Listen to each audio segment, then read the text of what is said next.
Here is the review of Kothaloka chapter 1. ఇది ఒక super hero film అని చెప్పుకోవచ్చు భయ్య. మూవీ కాన్సెప్ట్ అయితే చాలా అంటే చాలా కొత్తగా అనిపించింది నాకైతే. నీలా అలియాస్ చంద్రకు ఉన్న పవర్స్ ఎలాంటివి, ఆ పవర్స్ ఎలా వచ్చాయి అనేది మూవీ యొక్క స్టోరీ భయ్య. నాకైతే మూవీ చాలా నచ్చింది. కాకపోతే నా ఆత్రంకి తెలుగులో వచ్చింది కదా అని చెప్పేసి గబగబా టికెట్స్ బుక్ చేసుకుని వెళ్ళిపోయాను. అక్కడ థియేటర్లో చూస్తే ಇಲ್ಲಿ ಉಂಟಾ ಇಲ್ಲಿ ಅಂತ ಮಾಡ್ತೇವೆ ನಾವು.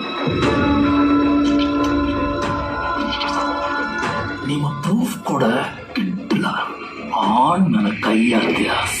అక్కడ వచ్చే సబ్ టైటిల్స్ చూడాలా లేకుంటే మూవీ విజువల్స్ని చూడాలని కొద్దిసేపు మైండ్ దొబ్బేసింది భయ్య నాకు. బట్ నాకు కొంచెం అన్ని లాంగ్వేజెస్లో కొంచెం టచ్ ఉండేసరికి మూవీ అయితే నాకు బాగానే అర్థమైంది. యాక్టింగ్ పరంగా అయితే అందరూ చాలా అంటే చాలా బాగా చేశారు. మూవీ అయితే ఎక్కడా బోర్ కొట్టలేదు భయ్య నాకైతే. విజువల్లీ కూడా చాలా అంటే చాలా బాగుంది. కొన్ని షార్ట్స్ మాత్రం థియేటర్లోనే ఎక్స్పీరియన్స్ చేయాలి అన్నట్టుంటాయి భయ్య. అలా ఉంది. మంచి ఎంగేజింగ్గా ఉంటుంది భయ్య మూవీ అయితే. వీలుంటే మీరు ఒకసారి వెళ్ళి చూసేయండి. మిమ్మల్ని ఎక్కడ డిసప్పాయింట్ చేయదు మూవీ అయితే. ఈ మూవీకి నేను ఇచ్చే rating 3.2 out of 5. Thank you.